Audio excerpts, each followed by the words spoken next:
asked your blessing before this interview to see if anything was off limits and if there's anything you don't want to talk about. And you said no. So I'm going to ask this. The greatest life lesson I have ever received. It's transcendent. I mean, I just can't even believe this happened to me in this lifetime.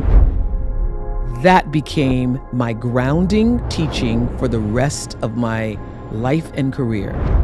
You have shared the things you're going through, even when people may not understand them yet, and they have helped heal so many people. The moment with the state of weight was like, whoa, it's not even my fault.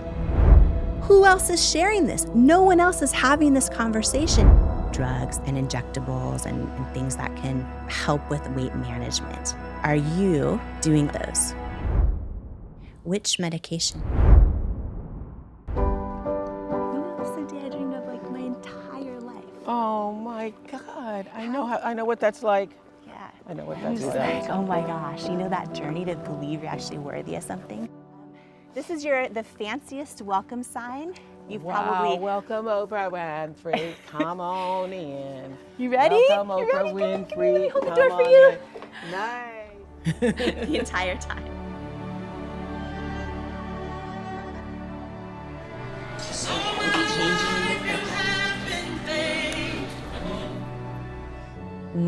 Here we go. You ready? I'm ready. Okay. We're prayed up, right? Prayed up. Thank you. Thank you for being here. Before we jump into this episode, I'd love to invite you to join this community to hear more interviews and one-on-one conversations with me and you to help you truly believe in yourself, trust yourself, and know you are enough so that you can become unstoppable in living your best life. All I want you to do is click on the subscribe button. I love your support. It's incredible to see your comments and how many of you are, sharing these episodes with everyone else. And I'm just so grateful to be here for you. And I'm so excited to go on this journey with you. So thank you for subscribing. It means so much to me. Who you spend time around is so important, as energy is contagious, and so is self-belief. And I'd love to hang out with you even more, especially if you could use an extra dose of inspiration, which is exactly why I've created my free weekly newsletter that's also a love letter to you, delivered straight to your inbox from me. If you haven't signed up to make sure that you get it each week, just go to jamiekernlima.com to make sure you're on the list, and you'll get your one-on-one with Jamie weekly newsletter and get ready to believe in you. If you're tired of hearing the bad news every single day and need some inspiration, some tips, tools, joy, and love hitting your inbox, I'm your girl. Subscribe at jamiekernlima.com or in the link in the show notes. Jamie Kern Lima is her name. Everybody needs Jamie Kern Lima in their life. Jamie Kern Lima. Jamie, you're so inspiring. Jamie Kern Lima. Welcome to the Jamie Kern Lima Show. She has impacted and continues to impact hundreds of millions of lives daily. She's called the most influential and powerful woman in the world, the queen of all media, America's first Black female billionaire, titan, icon, living legend, the woman who's raised multiple generations in their living rooms. She has been my mentor from afar my entire life, the one I dreamed my whole life of meeting and dared to pray and believe it would one day happen. Today, I am so honored to say I love her, and she's still my life's greatest mentor, and she is my friend. My guest today is Miss Oprah Winfrey. Oprah, welcome to the Jamie Kern Lima Show. Don't you love being able to say, welcome to the Jamie Kern Lima Show? I know how that feels. It feels really good. It feels like you had to do a lot of work to get that title. I remember when I first came to Chicago and the show was called AM Chicago, and I was just so happy to have a job as a single host because I'd been co-hosting for years. And several days actually afterwards, I was walking down the street and people were saying to me, "I love watching that Oprah show." And we eventually, changed the name really after a few months. So to be able to say the Jamie Kern Lima show, I know what that takes to get there. Thank you. Mm. I think I might be more excited that I'm hearing you say Mm. the Jamie The Kern Lima Jamie show. Kern Lima show. Welcome to the Jamie Kern Lima show. Thank you, Oprah. You look at the pattern of the 25 years of the Oprah show, always ahead of its time. And then and you look at the cultural shifts that have happened in parallel, right? And I feel like one of those is happening right now, that you are on the cusp of and ahead of its time in a way. You recently hosted a course and a big conversation for the Oprah Daily community around the state of weight and around shame and weight. And it was so profound in the sense of there is this idea that's been around forever that if somebody has challenges with their weight, that somehow it's a willpower issue. It's all a willpower issue. And so many people have shame around that. Can you share about just the intention of the state of weight and about the things that you're sharing in that show with the doctors on the show about how things are, now that people have more medical knowledge and understanding of obesity, that, the link between, it's a willpower thing is a very antiquated Well, idea. I had a big aha moment myself on that show. I mean, I've done hundreds of shows about weight loss and I can't even tell you how many conversations about it, but still carry my own shame. I had a big revelation on that state of weight on O'Daily. So that was just, 2023 that I had my big revelation. Like when you have one doctor after another doctor saying obesity is a disease. And I was like, I didn't get that memo. When did somebody ever actually say that? I remember when I was on television saying alcoholism is a disease in the late 80s, early 90s. Like 87, we did our first show on alcoholism and called alcoholism as a disease. And people were like, what are you talking about? They're just using it as an excuse. Put the bottle down. No such thing.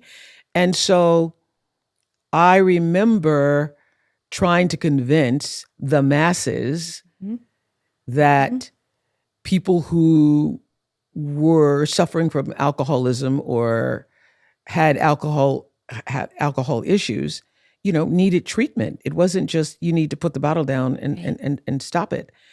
And so hearing someone say, scientists, medical professionals, that, we've known for 10 years, at least 13, 14 years, that this is a disease.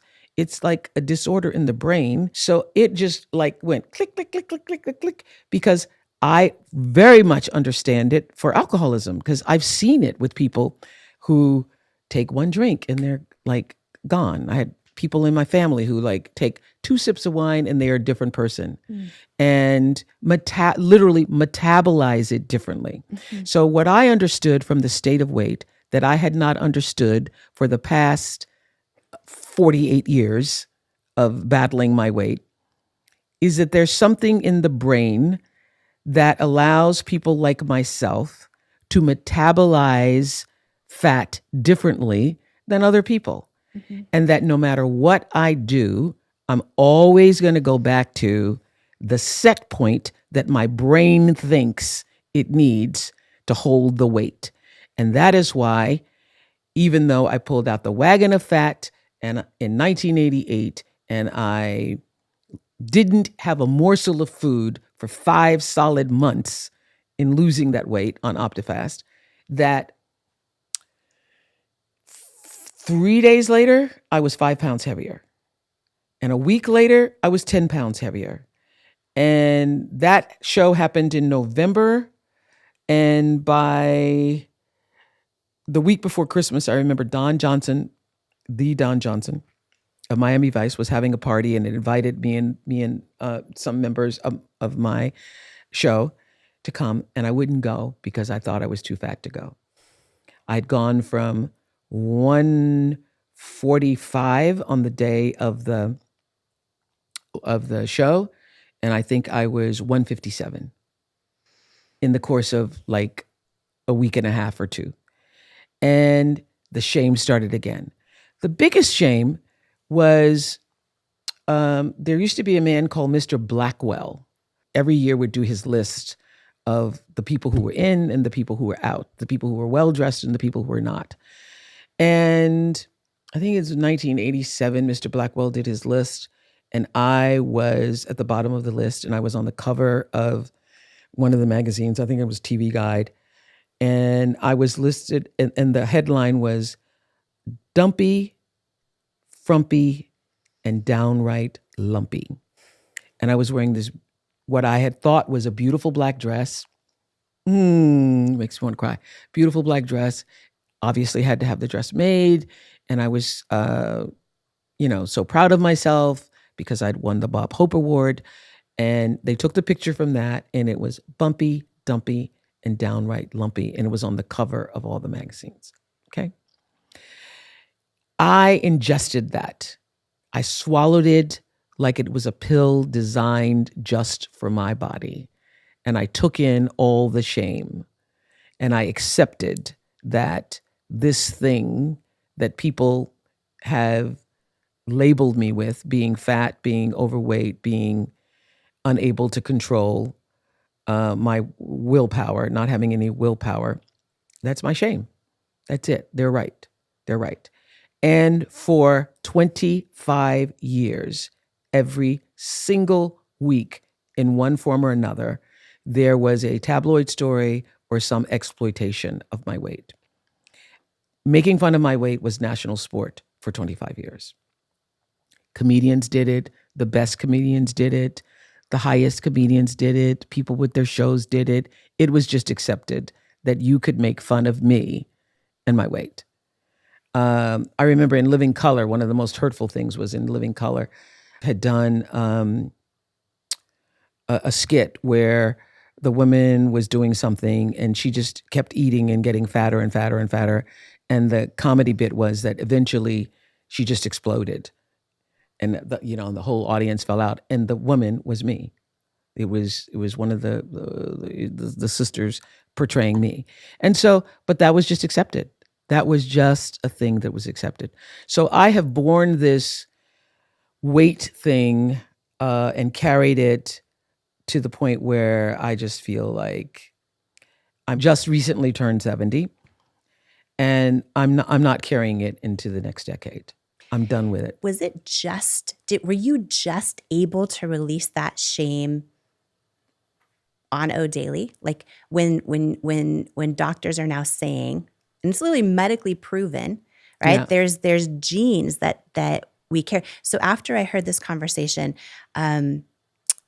it was such an aha moment for me. There were women in your audience that day. There was a mom and daughter in particular, where you could tell the mom had just been kind of, not embarrassed for her daughter, but they'd been working so hard for the daughter to have enough willpower to lose weight. And yes, and that was a mother that spoke of it as we are going to get through this, and we're going to do this. And I was saying, well, this is really her life and her body. That woman, I remember that very well. It's a medical issue. I love that state of weight so much. If you all listening get a chance to go to O Daily and see it, because the ahas were like hitting me in the head, and I could see on the faces of the audience members the exact same thing happening. Yes. Because it's the first time, I'm telling you, I had heard, and I have read all the stuff and on the board of Weight Watchers and on it was the first time I had heard confirmed in a way that actually it got through.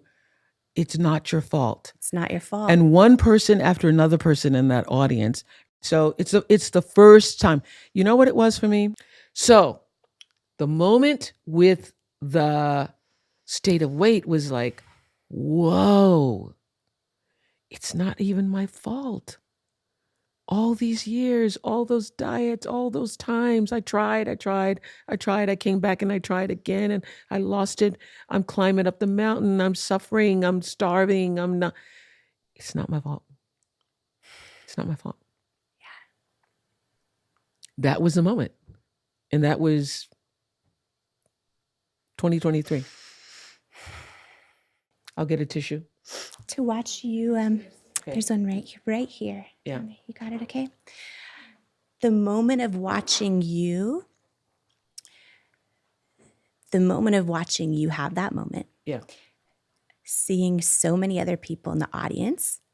This is so recent. This is what I'm talking about, that I feel like this is something huge that is going to be a massive cultural shift that we are still way ahead of. It is still way early right now. There will be so many people that hear you and I talk about this that do not get it still. Yeah. So many people think if you are overweight, oh, it must be your fault.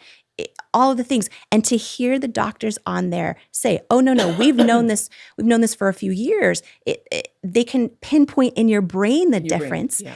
After the show, I got tested and I have 2 of the obesity gene markers. And watching you have that aha, watching people in the audience understand like, oh, it's, not my fault. I feel like it is one of the few, not one of the ones that happens, but one of the few that's still accepted in our culture to shame people for. Oh, yeah, absolutely. Is weight.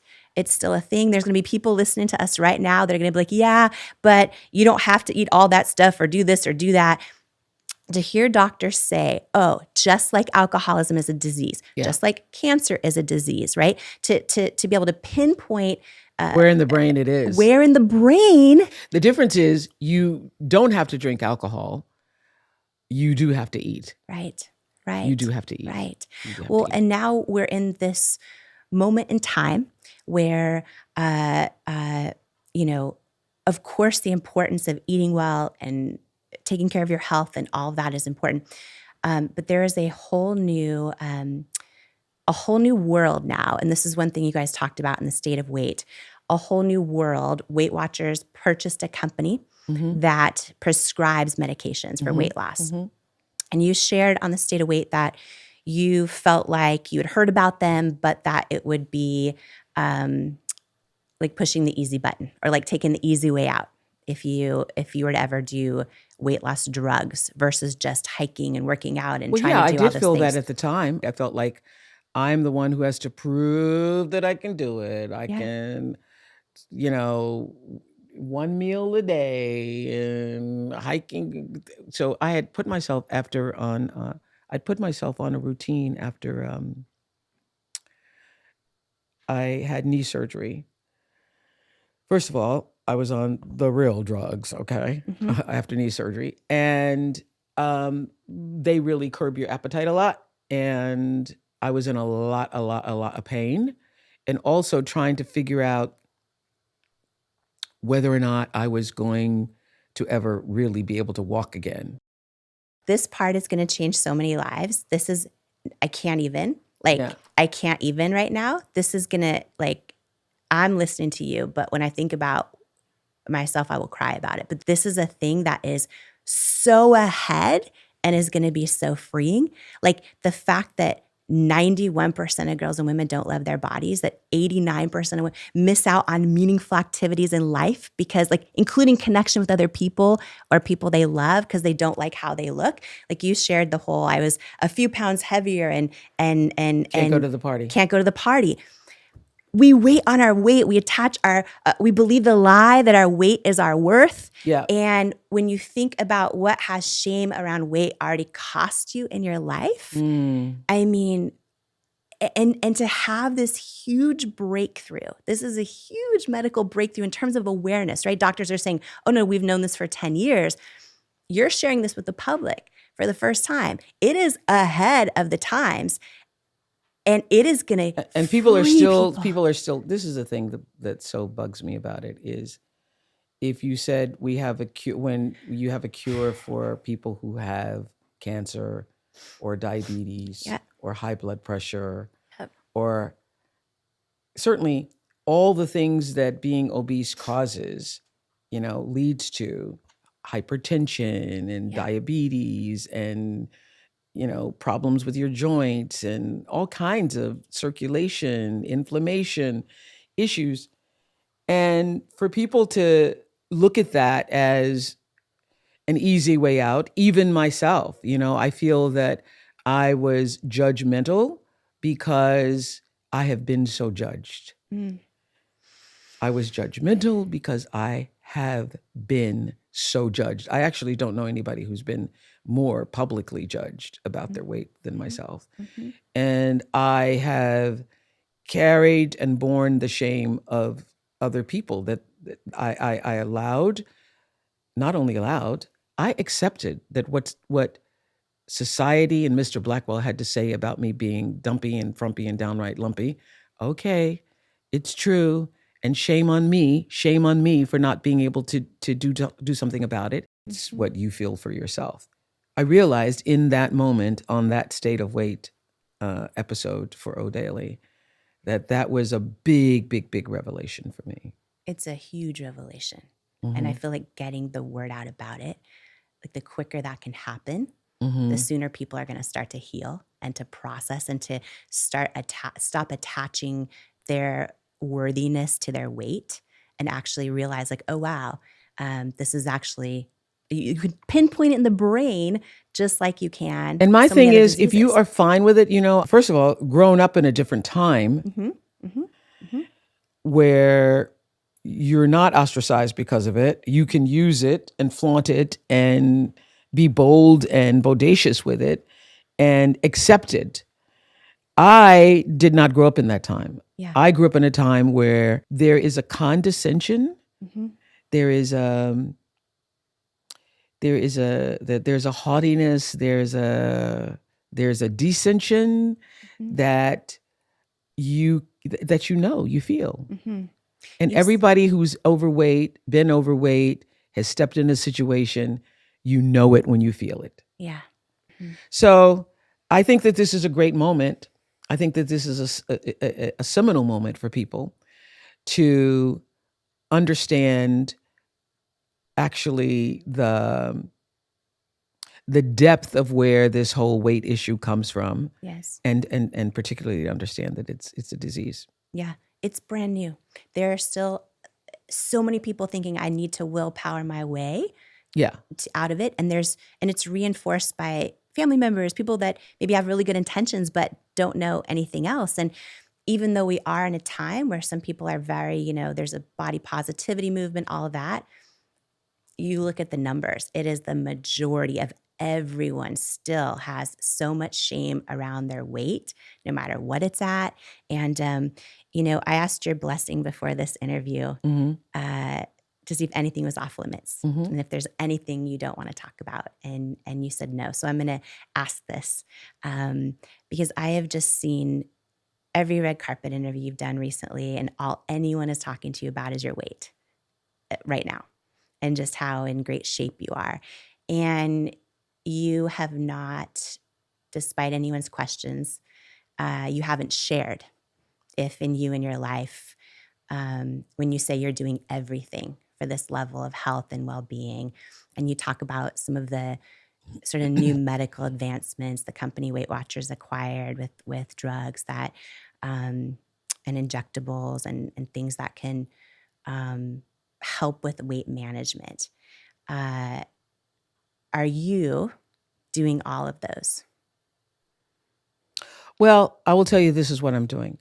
I started after my surgery, determined that I was going to be able to walk again and be able to use my body in the way that God had intended me to. And I literally said the prayer on the day that I came home from surgery that when I couldn't lift this leg off of the bed, that God, if you give me the opportunity, I will use it. So I started setting little bitty goals for myself. And I started walking around my yard. And so I started setting different goals for myself around the house. and around where I live. And I remember the first time I walked a mile, it took me like an hour and a half to do it. And I was with one of my girls, and she was walking really slow with me. And I was saying, oh God, this is so hard. This is so hard. And then every day after I accomplished the mile, I would add a little bit more and a little bit more. And so the bottom line is I started with this intention of getting back into the shape that I felt my greatest sense of power. Mm-hmm. And that was when I was 40 and running a marathon and preparing to run a marathon. So I wanted to work to get to that feeling that I'm inside my body and it feels like I am my strongest, I am most fit, and I am most this. And so I would add, different mileage. I went from 3 to 5 miles a day, and then 5 miles a day to 7, and 7 to 10. And so I think by Christmas, New Year's, we did that great post with all of us hiking and Gail dragging her poles behind her. And of course, I had started to hear about Ozempic. Mm-hmm. That's the first time I heard about it, was in 2018. Looked it up. I said, no, I don't want to do that. I don't want to do anything that's going to interfere with the progress that I'm making now, because I don't want to take something and have everybody think that I took something and the weight just dropped off, because this friend of mine had lost like 40 pounds in 2 months. Mm-hmm. And I'm like, well, that is amazing for you. And they were saying, this is a miracle. I was like, well, that's really good for you, but I'm not going to do that because I've got to stick to my plan. And I feel that if I don't do it this way, then it's not going to be valid. Everybody's just going to say you took the easy way out. Mm-hmm. And I felt that for myself. And I also felt that that would be the world's reaction. And I would feel like I didn't actually conquer it. I didn't actually conquer this thing. I didn't beat it myself. By the time State of Weight happened, we were filming that late July, early August. And I was like, I don't know what I'm going to do. I can't run any harder. I can't climb any faster. I don't know what I'm going to do. And that show happened. After that show, I called my doctor. And I will say this, that I have used the medication. I use the medication as a maintenance tool. Now I've given up on a number and I'm just going with how I feel. I just feel like it's a tool that I will use if I feel myself getting beyond a certain point. Which medication? I will not say. Yeah. Well, just to share something I've never shared. So after watching State of Weight, Mm-hmm. it was the biggest light bulb moment. And I called my doctor. You call your doctor too. I called my doctor too. A lot of doctor calls. Called my doctor too. The amount of shame my entire life I have felt like I'm not working hard enough. I'm not trying hard enough. I don't have enough willpower. All these things. And then to literally watch State of Weight, to have this huge aha moment, to watch other people having. I consulted with multiple doctors. And here's the thing. Long before I called the doctor after State of Weight, while I knew lots of people were on it, I was asking multiple doctors, what do you think? What do you think? What do you think? What do you think? And they were saying that, look, the bottom line is we don't know what the new medications do in the long term, but we do know what obesity does in the long term. Yes. And so the damage to your body versus taking the risk of, I'm going to control the weight, manage the weight to the best of my ability. And if there are, for me, I'm getting my thyroid checked on a regular basis and have been since 2007. If I had to not use it, I wouldn't. But I feel liberated. I feel a sense of liberation about it. I feel a sense of relief in knowing that feeling that I felt when I was sitting there in State of Weight, 8 pounds heavier than I was a month before. Knowing that I don't know what I'm going to do because I cannot hike any higher. Mm-hmm. I cannot run any faster. I just want to honor something like from a way zoomed out level, mm-hmm. that your entire career so far, mm-hmm. which is just getting started yeah. in many ways, you have shared the things you're going through, even when people may not understand them yet. And they have helped heal so many people. Like so many people have felt, and I'll put myself in that group, have felt seen, understood, all of that by the things that you've vulnerably shared. And we're sitting here in a moment right now, even talking about the state of weight and everything shared in that episode from doctors. If they've known for 10 years, who else is sharing this? No one else is having this conversation in this way. Right. And it's such an iconic moment. I know Maya once told you that your legacy will be the life of every single person you touch. Your legacy is not one thing; it's everything you touch. It's everything. And when you look at your show over the years, and like at the National Museum of African American History and Culture, your exhibit there, which you've had other exhibits as well, honoring you. But whether you go and see that exhibit, whether you or have seen it in the past, whether you go online, whether you read the millions and millions and millions and millions and millions of posts and positive comments out there, I just want to highlight a couple things about the impact that you have on people's lives and have. And just to read a couple to you. Oprah brought my family together. We'd all crowd around the TV to watch a woman do what we could only dream of doing. She gave me hope. Oprah Winfrey is the reason I love myself so fiercely and know that my voice matters in this world. This one, I didn't even know I had a light to shine until Oprah told me I did. Oh my God. And now I know I do. Mm. When you hear that, you think what? I think well done, Oprah. I think well done, which is about the best compliment, accolade you can get, because that's what God said to Jesus, well done. I think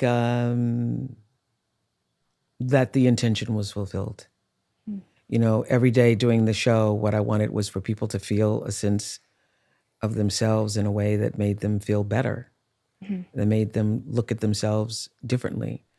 And many times I knew I was interviewing guests who didn't get it. Even as they're telling their stories, they still didn't get it. But other people observing it could get it from them.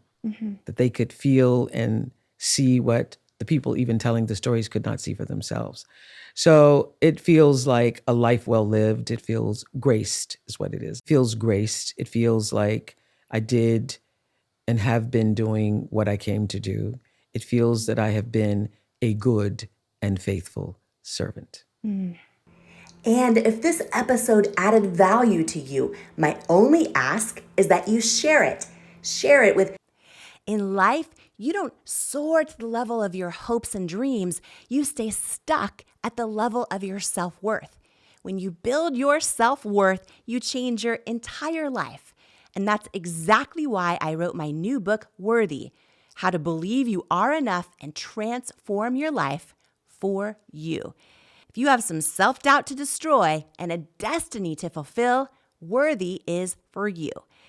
In Worthy, you'll learn proven tools and simple steps that bring life-changing results, like how to get unstuck from the things holding you back, build unshakable self-love, unlearn the lies that lead to self-doubt, and embrace the truths that wake up worthiness, overcome limiting beliefs and imposter syndrome, achieve your hopes and dreams by believing you are worthy of them, and so much more.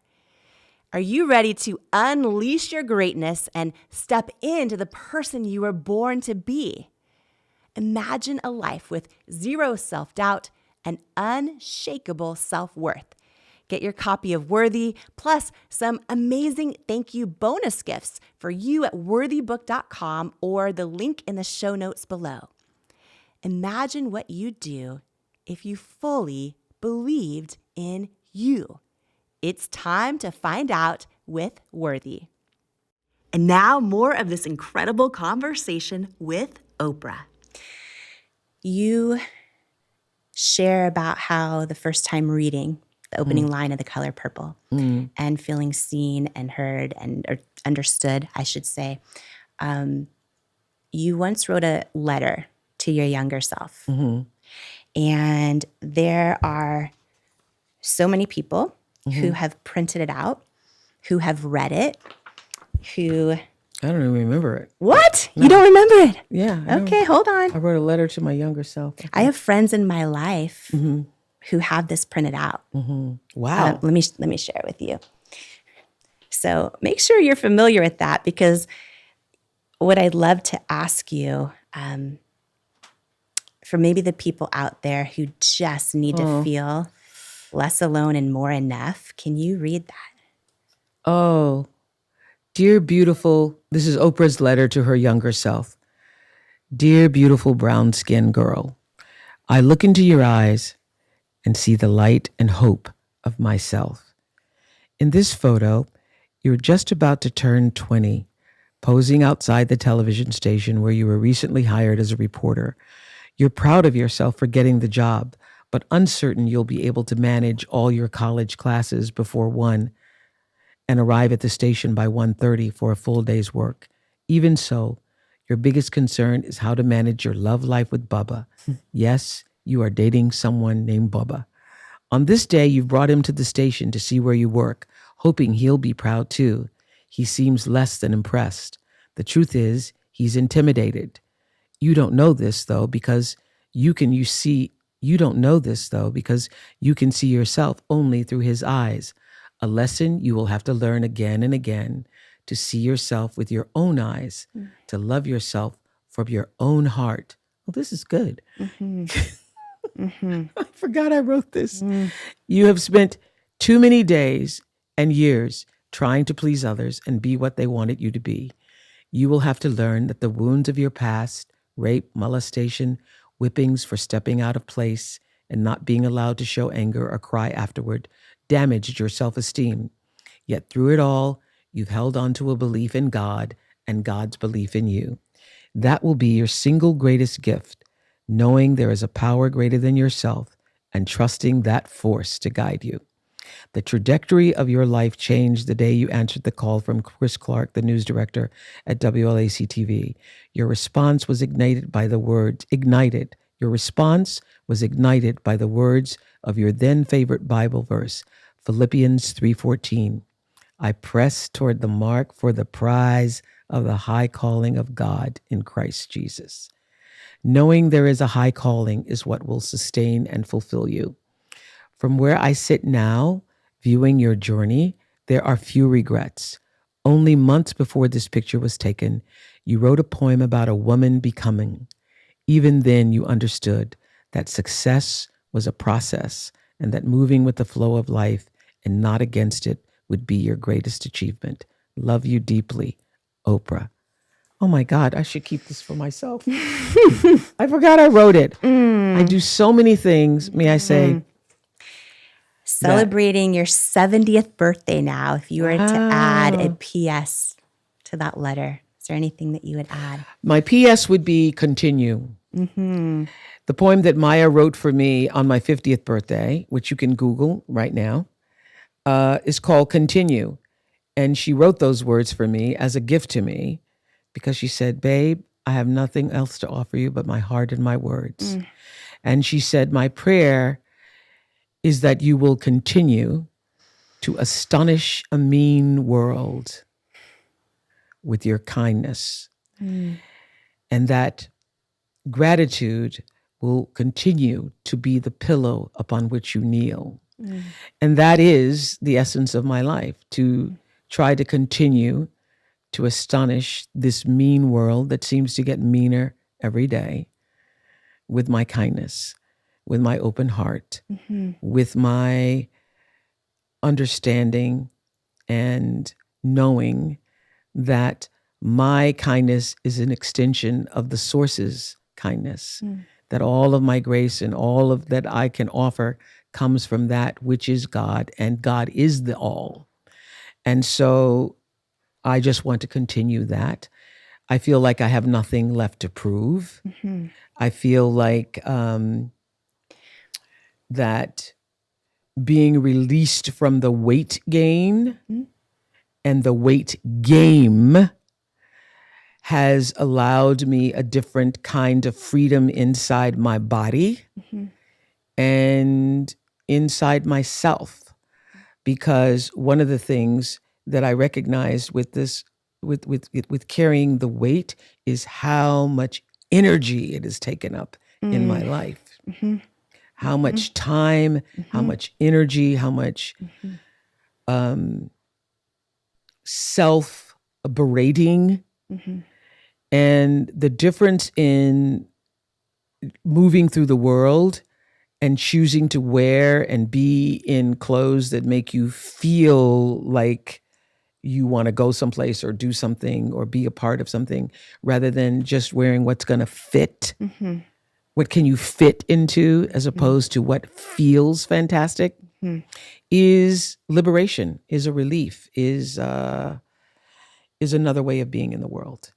And I embrace that. I embrace this time. I embrace this next decade. I embrace being able to use the platform that I have achieved to infuse and lift other people up wherever I can. A lot of people might see you on the outside and wonder, who is she really? Like, who is she really? You have shared how you have 3 very close friends, and one of them wrote a letter for our interview today. And I want to read it to you from Maria Shriver. Oh, Maria. So Maria wrote, "My relationship with Oprah is more than 4 decades, and when I close my eyes and think of her, the thing I love most is how nurturing she is. She's the kind of person who brings you coffee when you're staying with her.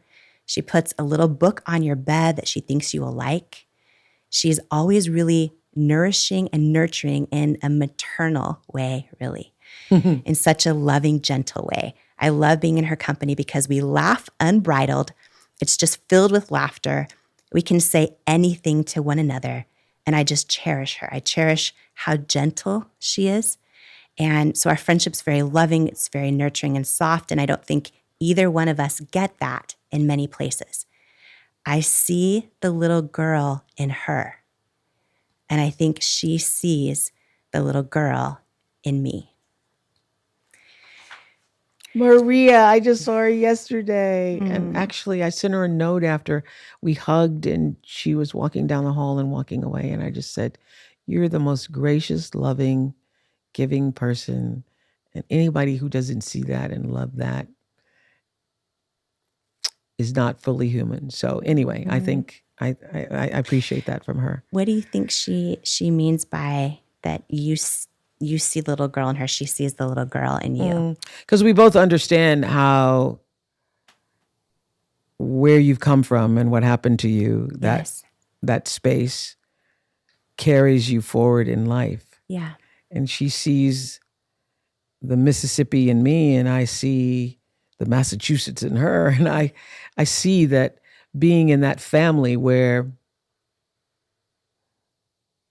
everybody around you is just spinning and spinning and spinning and spinning all the time. And you're trying to find and hold on to an identity that is yours. And, for a long time, I couldn't be a full friend to her because I was so intimidated by what I thought the Kennedy Shriver name was. So I remember going to her house for the first time. And I mean, listen, you go to their house and it is like walking into a monument to history. I mean, there are letters in the bathroom wall from Khrushchev and Mother Teresa, and there's Jack Kennedy, getting off an airplane and holding Maria and her mother. And I mean, it is legacy, legacy, legacy, legacy. I mean, it's John F. Kennedy's niece and Eunice Shriver's daughter, and Sergeant Shriver, who started the Peace Corps. I mean, so all around in the bathroom, on the piano, and walking down the hall, there are all of these monuments to the work that they've done in history. And I remember going to their house for the very first time, you don't just go to Maria Shriver's house with her parents and sit at a dinner table. You've got to talk about meaningful, purposeful things. And being completely intimidated by that. And they're all so competitive. And I remember hiding in the bathroom at Ethel's house because I don't want to play another game of football or charades. Okay. So it took me a while because I also felt like, what could I offer her as a friend when she has all of these cousins and friends and lives in this world? And it wasn't until I guess I became a full adult that I realized that all of that, even if it's in your family, is still external. You still need somebody who just sees you, who just sees you and the little girl in you and your heart's desire and your longing and what's important to you. So, yes, we've been friends since Baltimore, 1976. That's a long time. There was a moment celebrating the 25 years of the Oprah Winfrey show when the show was ending, and in a dark arena, you started seeing candles lit walking down the aisle, and 400 Morehouse men who you had paid their way through school. So many of them saying, I could have never gone to school had it not been for Oprah. And now they're doctors and lawyers and literally changing generations. How did it feel watching that moment happen? I feel like I'm doing exactly what you're supposed to do. There's a wonderful passage in Toni Morrison's Song of Solomon, I think it is, where she says, she's talking about tilling the land, fix it, build it, hoe it, sharpen it, all these, it's only language that she can use, but she was saying, and pass it on, pass it on, pass it on. Do you hear me? Pass it on. That's your job, to pass it on.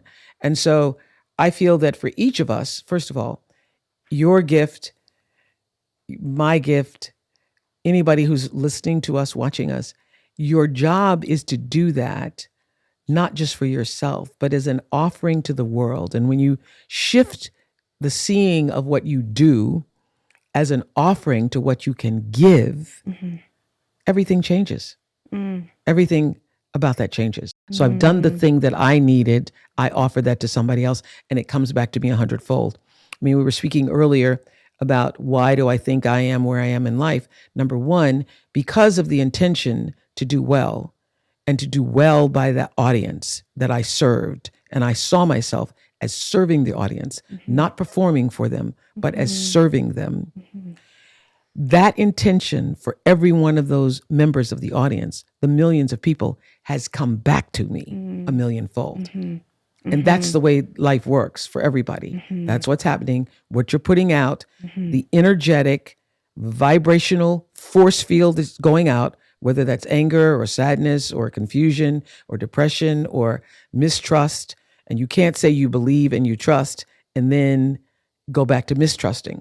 So if you really open your heart to understand that there's a vision for your life, there's a dream that God is dreaming, the life forces are dreaming and waiting on you. They are waiting on you to step into the dream. And so the goal is to ask God, what is your dream for me? Not tell God what the dream is, not tell the universe what the dream is. Get still enough to say, I am open to what the dream of my creation is for me. There is a reason why you are here. And if you can't figure it out, ask. And don't go around asking your friends because they don't know. It's between you and your source. It's the power, the forces, the energetic vibrational force field that put that sperm with that egg in that moment and caused you to be here. Ask that thing, whatever you call that. That's what you should be leaning into. And if you just lean into that every day, ask, ask, ask, ask, ask, and it shall be given. And know that if you are open to the answers will start to show up. You will start to feel this is right and this is right, and this is right, and that's not right, and I shouldn't take that step and if you don't learn to trust your own feelings, then you will never trust anyone. If you cannot trust yourself, and if you can learn to trust yourself, it means you can handle anything. I remember a long time ago, a woman was on a show, and I had this aha moment when she was like, she'd been in bad relationships and she'd been betrayed and and she didn't know, and she was starting this relationship with another guy again, and she didn't know if she could trust him. And Phil said, but can you trust yourself? Can you trust yourself to do what is necessary if that is not the right guy? So you don't have to worry about them hurting you, because the moment I see some hurt coming, I'm going in the other direction. So I am open to the forces. I am open to whatever the answer is for me. And I stopped trying to tell the life force what the answers were.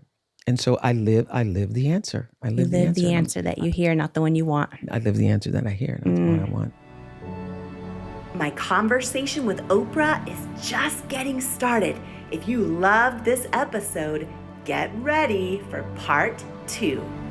If you don't learn to trust your own feelings, then you will never trust anyone. Oprah, how have you defied the odds and embraced your worth? It is the defining mother wound for me, and my mother didn't stand up for me. I realized at that age that this is going to be my life. I'm going to have to do this by myself. The world will drown out the voice of God. The world will drown out your intuition. God speaks first in the whisper. It first gives you just a little, And if you can learn to trust yourself, it means you can handle anything. I've had it show up in my life, even in the same cologne. Same cologne. Oh, Still wow. had to relearn the lesson. Oh, wow. Wow. I'm excited for your book, your new beautiful book, Worthy. I believe that it's one of the most needed tools on the planet Earth right now. Delight in it. You are lifted by it. And people freaked out. They freaked out. And if this episode added value to you, my only ask is that you share it. Share it with the people you care about. Post and share it on social media, and tag me at Jamie Kern Lima so that I can repost it. The Jamie Kern Lima Show is your show, so let's spread the word and be a force for good together. Thank you so much for joining me today. And before you go, I want to share some words with you that could not be more true. You, right now, exactly as you are enough and fully worthy. You are worthy of your greatest hopes, your wildest dreams, and all the unconditional love in the world. And it's an honor to welcome you to each episode of the Jamie Kern Lima Show. Here, I hope that you'll come as you are and heal where you need, blossom what you choose, journey toward your calling, and stay as long as you'd like, because you belong here. You are worthy, you are loved, you are love. I love you.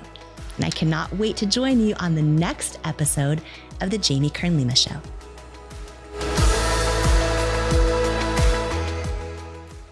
Who you spend time around is so important, as energy is contagious, and so is self-belief. And I'd love to hang out with you even more, especially if you could use an extra dose of inspiration, which is exactly why I've created my free weekly newsletter that's also a love letter to you, delivered straight to your inbox each and every Tuesday morning from me.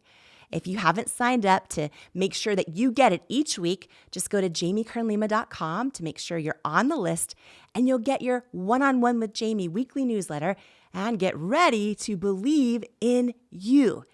If you're tired of hearing the bad news every single day and need some inspiration, some tips, tools, joy, and love hitting your inbox, I'm your girl. Subscribe at jamiekernlima.com or in the link in the show notes. If this episode impacted you and you want more, click here.